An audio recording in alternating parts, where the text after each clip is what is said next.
We've come up to Penang, which is known as the food capital of Malaysia. Some say the food capital of Southeast Asia, or even the world. It's a fascinating place to explore, and it's an island, so we've got to see the sea for the first time on our trip. So we've come up to Penang Hill at dawn to try and escape the crowds for a bit, although even that didn't quite work, but we did get to see the sunrise.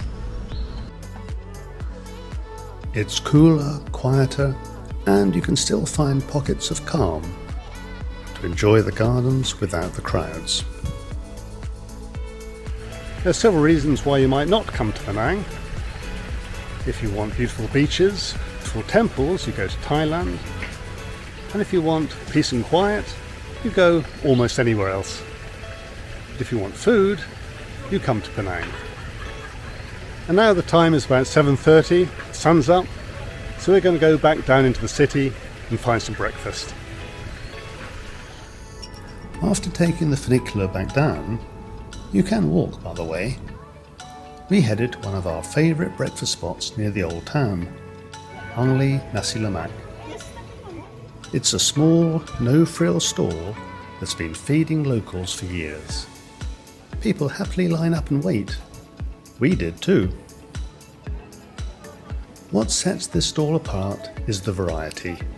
And you can go classic, which is my favourite, with just peanuts, anchovies, cucumber, soft-boiled egg and the house sambal, or you can add fish, salted fish, prawns or sotong, that's squid.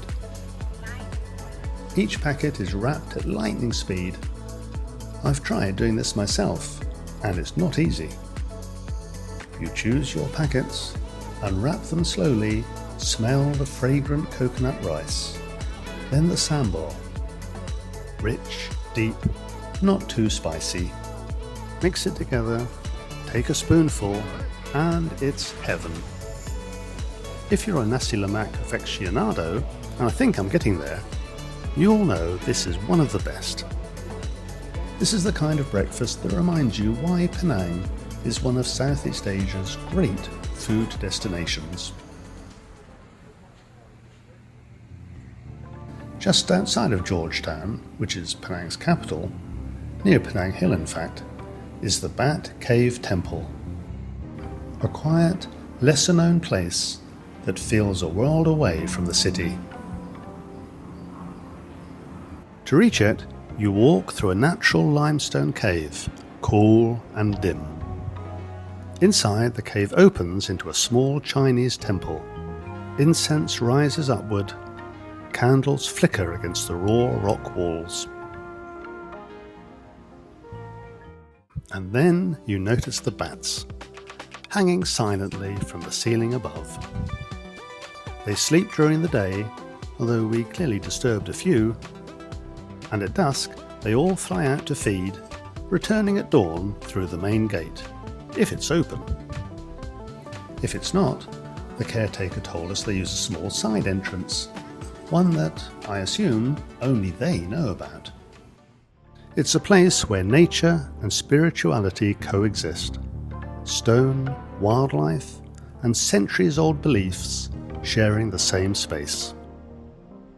Peaceful, slightly mysterious, and a reminder that Penang isn't just about food and beaches, but hidden corners like this, waiting to be found. Char kway Teow is only as good as what goes into the wok. Most hawkers are locals who've been cooking the same dish for 30, 40, even 50 years, often using the same wok.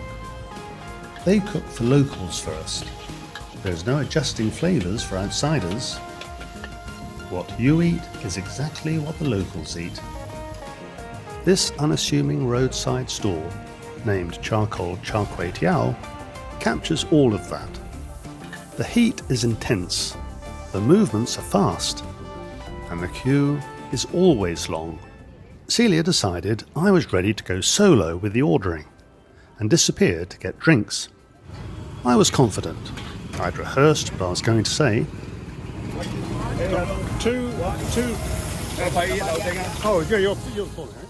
Oh no! Have I jumped the queue?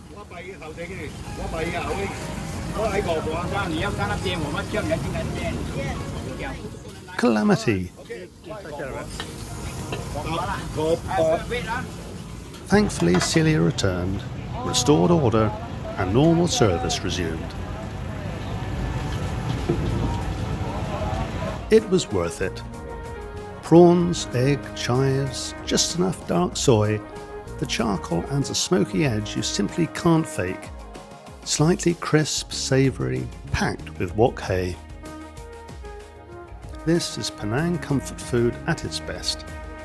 No gimmicks, no shortcuts, just decades of experience on a plate.